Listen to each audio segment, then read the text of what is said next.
Hello, kind living. Welcome to my vlog. In this video, guys, nakapalit og tangkong.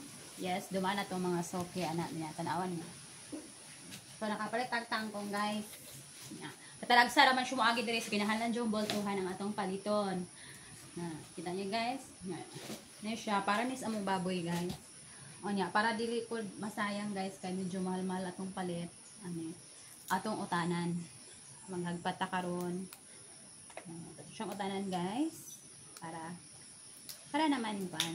So limpyo man pa ni siya kay gikan yun ni siya sa farm nya giabuluhan ni siya sa kuan. So lami ni siya utanon, guys. So dili kay ko ganang mukaon og tangko nga sinabaw, lami ni siya og kana kay sinigang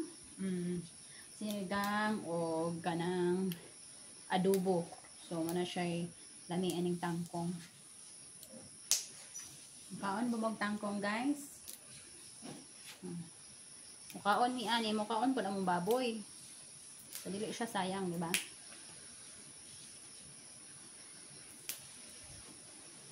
Ora ni madali diri sa bukid.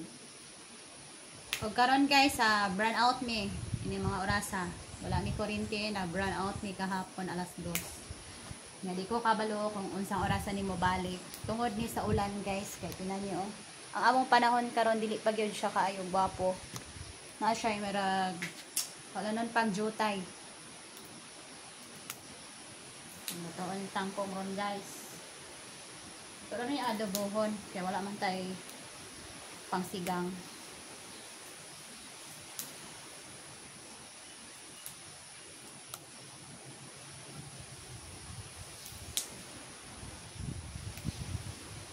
Maghagpataan niya, doon yung tanawon, kay basi og niya na bulod.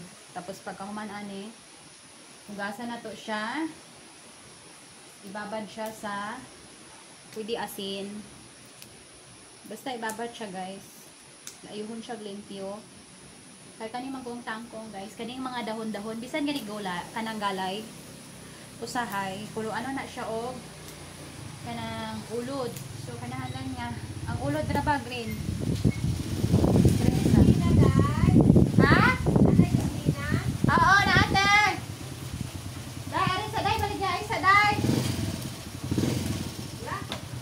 Ay, guys, naghagpat pa Japon tagtang ko. Ya, kay marag lobat naman ta. Lobat na sa. Lobat na, guys, wala na tay battery. Ato na ni siyang i-end itong video. So, atong sudan ron, tangko.